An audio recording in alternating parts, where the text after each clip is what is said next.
Intermediate అడ్మిషన్లు యథావిధిగా చేపట్టాలని విద్యాశాఖ ఉన్నతాధికారులను సీఎం రేవంత్ రెడ్డి ఆదేశించారు. ఆదివారం హైదరాబాద్లో ఇంటర్మీడియట్ బోర్డు విద్యాశాఖ ఉన్నతాధికారులతో సీఎం రేవంత్ రెడ్డి సమీక్ష నిర్వహించారు. ఈ సందర్భంగా ఇంటర్మీడియట్ విద్యార్థుల కాలేజీ ప్రవేశంపై సీఎం రేవంత్ కీలక నిర్ణయం తీసుకున్నారు. విద్యార్థుల ప్రయోజనాలకు ప్రథమ ప్రాధాన్యం ఇవ్వాలని అధికారులకు సీఎం స్పష్టం చేశారు. ఇంటర్మీడియట్ను రద్దు చేసి సిబిఎస్ఈ ఇతర రాష్ట్రాల్లో అమలవుతున్న 11, 12వ తరగతులు నిర్వహించాలని గతంలో రేవంత్ సర్కార్ నిర్ణయించింది. 10వ తరగతి తర్వాత పెద్ద సంఖ్యలో డ్రాప్ అవుట్స్ పెరుగుతున్నట్లు గతంలో ప్రభుత్వ పరిశీలనలో తేలింది. ఈ సమస్యను అధిగమించేందుకు 11, 12 తరగతుల విధానం అవలంబించాలని ప్రభుత్వం భావించింది. ఈ విధానం వల్ల 11, 12 తరగతులతో మేలు జరుగుతోందని ప్రభుత్వానికి తెలంగాణ ఎడ్యుకేషన్ కమిషన్ నివేదిక ఇచ్చింది.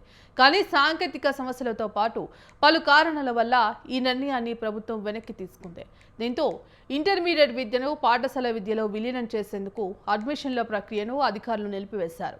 భాగస్వాములతో విస్తృత సంప్రదింపులతో పాటు శాసనసభలో చర్చ తర్వాత ఈ విలీన ప్రక్రియపై నిర్ణయం తీసుకోవాలని అధికారులకు సీఎం రేవంత్ రెడ్డి సూచించారు.